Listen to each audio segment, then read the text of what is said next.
नमस्कार। गेहूं का तूफानी उत्पादन अगर आप लेना चाहते हो तो गेहूं की बिजाई करते वक्त आपको अपने खेत की मिट्टी के अकॉर्डिंग, आपको अपने पानी के अकॉर्डिंग खादों की पूर्ति करनी होगी। जब आप बेसल डोज बना रहे हो, अक्सर हमारे देश के अंदर किसान क्या गलती करता है, वो डीएपी दे देता है, यूरिया दे देता है, बहुत कम किसान है वो पोटाश दे देते हैं। ये देने के बाद वो सोचते हैं कि भाई हमारा गेहूं का उत्पादन है ना वो ज़्यादा से ज़्यादा निकलेगा, जबकि इन किसानों को ये नहीं पता होता है कि भैया तेरे खेत की जो मिट्टी है, चाहे वो रेतीली मिट्टी हो, भारी मिट्टी हो, कलराटी मिट्टी हो, उसके अकॉर्डिंग आपने अपने खेतों के अंदर कौन से खाद को कम या ज़्यादा किया है।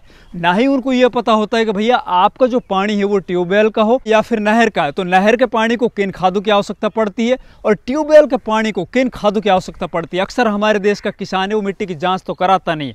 बाकी दोस्तों, आज अपन इस वीडियो के अंदर बताएंगे आप लोगों को मिट्टी के अनुसार आपको किस मिट्टी में किस खाद की अधिकता या कम रख के और फिर आपको बढ़िया उत्पादन लेना है। इसके अलावा जो आप अपने खेतों के अंदर सिंचाई में पानी को यूज़ कर रहे हो, चाहे वो आपका ट्यूबवेल का पानी हो या फिर आपके पास नहरों का पानी हो, तो इन दोनों पानी के अंदर किस पोषक तत्व की कमी होती है वो दोनों का अलग अलग से आप लोगों को बताया जाएगा। नमस्कार, मैं इंद्रपाल और आप देख रहे हैं देश का सबसे विश्वसनीय फार्मिंग यूट्यूब चैनल देश की जान हमारे किसान।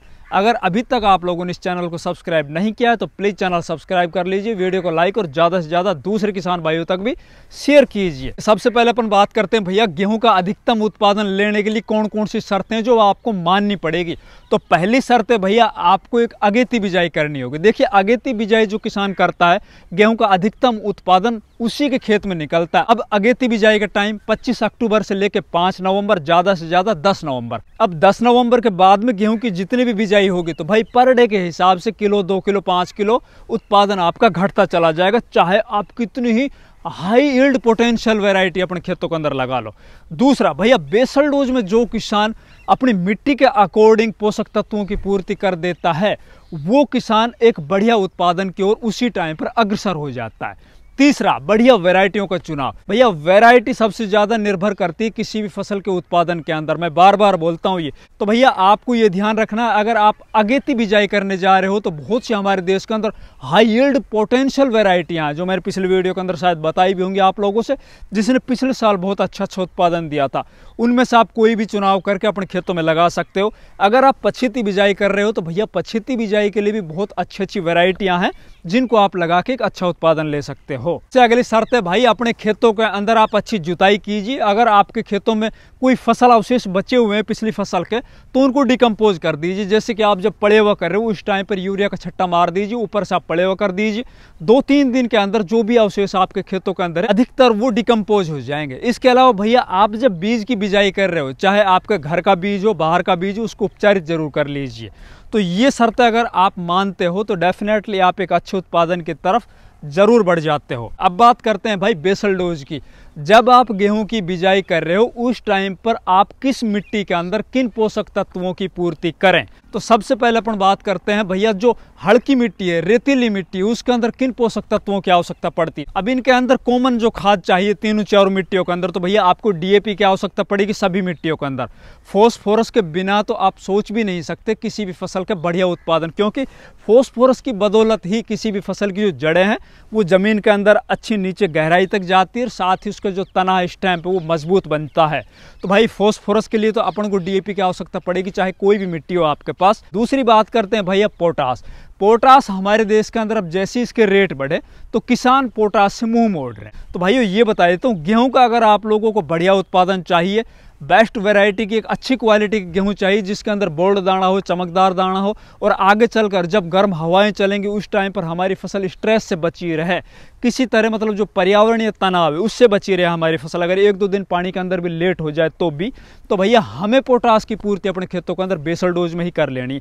सबसे ज़्यादा काम करता है भैया पोटास और फॉस्फोरस बेसल डोज में, तो आपको पोटास भी लेना है। तीसरा भाई अपन को यूरिया। अब यूरिया नाइट्रोजन की पूर्ति के लिए हमें, जैसे कि हम पूरी अपनी फसल के अंदर 1 एकड़ में 2 बैग यूरिया के डालते हैं, तो भाई आप जब बेसल डोज बना रहे हो, मतलब गेहूं की बिजाई कर रहे हो, उस टाइम लगभग आप 15 से 20 किलो तो शुरुआत में दे ही दीजिए, ताकि जैसे हमारी फसल जर्मिनेट हो तो उसको शुरुआत से नाइट्रोजन की पूर्ति हो जाए, फसल हमारी एकदम हरी भरी रहे।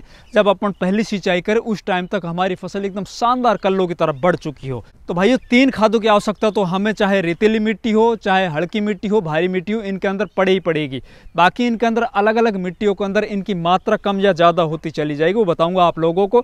फिर बात आती है कि रेतीली मिट्टी के अंदर एक्स्ट्रा किस चीज़ की आवश्यकता पड़ेगी। तो देखो भाई, हल्की और रेतीली मिट्टी हमारे देश के अंदर अक्सर 90% ज़मीनों के अंदर जिंक की डेफिशिएंसी, जिंक की कमी है।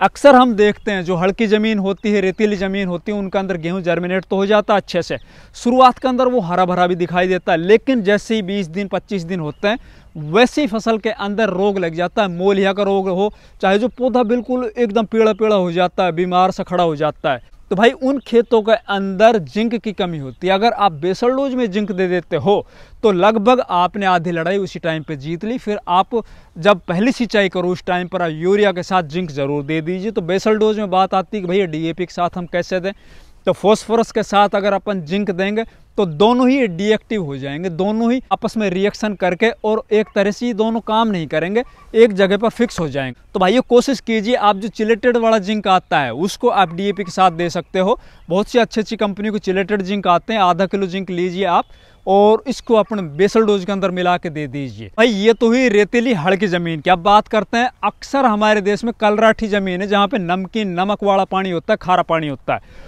उन जमीन के अंदर हमें कौन सा बेसल डोज लेना चाहिए। अक्सर हमारे पास ज़्यादा से ज़्यादा कमेंट इस तरह के आते हैं।